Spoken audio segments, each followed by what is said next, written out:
Sœurs et frères dans le Christ, paix, joie, grâce, amour à chacun, à chacune de vous, de la part de Dieu notre Père et au nom de notre Seigneur Jésus-Christ, en ce vendredi, en ce jeudi de la 25e semaine du temps ordinaire. Nous sommes heureux de vous retrouver avec notre méditation et de continuer malgré les petits contretemps que nous pouvons avoir un chemin faisant en ces temps, ces jours-ci. Mais nous continuons à nous efforcer de partager avec vous la parole de Dieu autant que possible. L'évangile d'aujourd'hui est bref et particulier, et on peut commencer en disant qu'il nous fait comprendre que même si quelqu'un est loin de Dieu n'importe comment, même si quelqu'un s'est corrompu et est devenu méchant n'importe comment, on trouve en cette personne, malgré tout, toujours une trace de désir de la vérité. Il reste dans l'autre, il reste dans la personne une trace du désir de la vérité. On désire quand même rencontrer la vérité, même parfois si on le cherche dans le mal. Le texte nous fait comprendre la recherche, il y a un débat sur la recherche de comprendre qui est Jésus, sur la vérité de qui il est. Et le texte finit en nous disant que Hérode, qui avait fait décapiter Jean et qui pensait que c'était Jean qui était revenu, a le désir de voir Jésus. C'est un peu ça.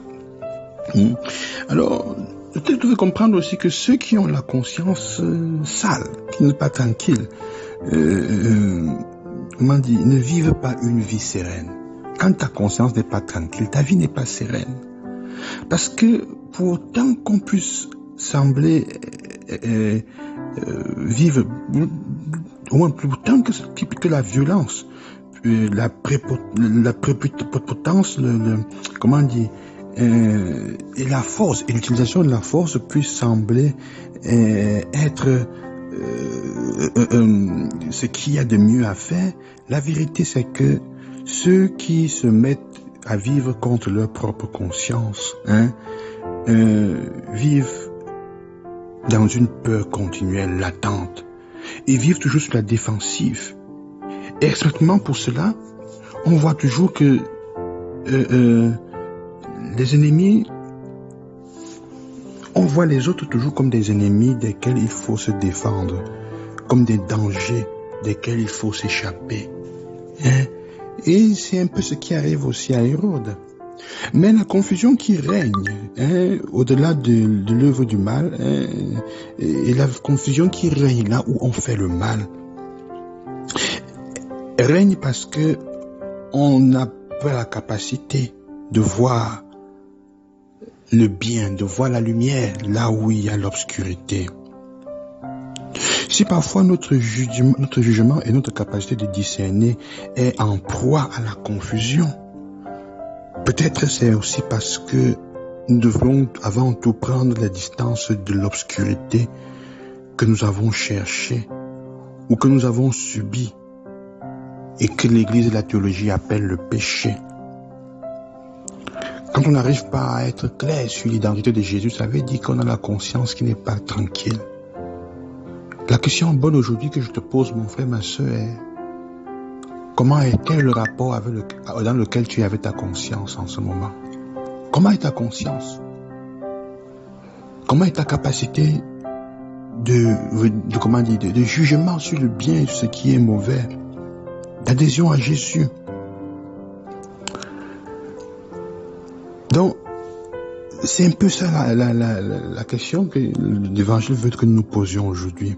En fait, pour faire un bon discernement, il faut être capable d'une réconciliation authentique. Une réconciliation avec soi-même, une réconciliation avec ceux qui sont autour de nous, une réconciliation avec Dieu. Et seulement après avoir commencé à faire cette réconciliation, seulement après que tu aies rompu avec les ténèbres de la vie, tout ce qui te pousse à vivre dans le mal, à vivre de violence verbale, psychologique, physique, à utiliser toujours la force.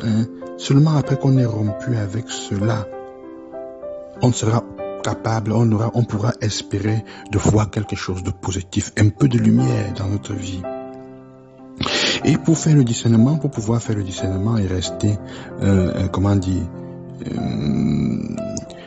il faut apprendre, il faut demander la grâce au Seigneur de sortir des situations de péché dans lesquelles nous avons été enfermés, envasés, profondément ancrés. Il faut que nous ayons le courage de sortir de là. Et c'est un peu aussi la question que la figure d'Hérode dans ce texte veut nous faire comprendre.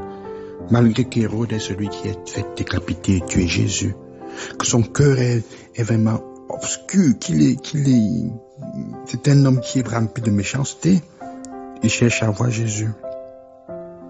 Donc il est beau de penser que, le texte fait comprendre qu'il est beau de penser que malgré les situations structurellement erronées d'Hérode, malgré la situation erronée dans laquelle il est, il conserve encore le désir de vouloir voir Jésus.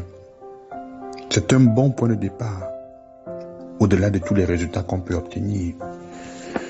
Chers et frères, quand dans notre situation de méchanceté, quand notre conscience, nous avons toujours une conscience sale, parce qu'on est toujours en train de magouiller, de faire du mal, de chercher les raccourcis pour tromper l'autre. L'essentiel, c'est de voir le courage, de demander au Seigneur la grâce de ne pas perdre le désir de chercher Jésus. Quand on a encore le désir de chercher Jésus, on est encore sur la voie de pouvoir se sauver. Parce que quand ce désir disparaît, on va complètement embrasser les ténèbres et le mal. Prions pour que le Seigneur nous aide à tenir dans notre cœur, malgré tout, le désir de lui encore. C'est ce que je vous souhaite. Souhaitons-le pour tous ceux qui autour de nous parfois font dans les difficultés et ont fait beaucoup de mal et n'arrivent pas à s'en sortir. Que le désir du Seigneur dans eux ne s'éteigne pas. Que Dieu vous bénisse et qui vous accompagne. Loué soit Jésus-Christ. À demain. Je vous bénis au nom du Seigneur.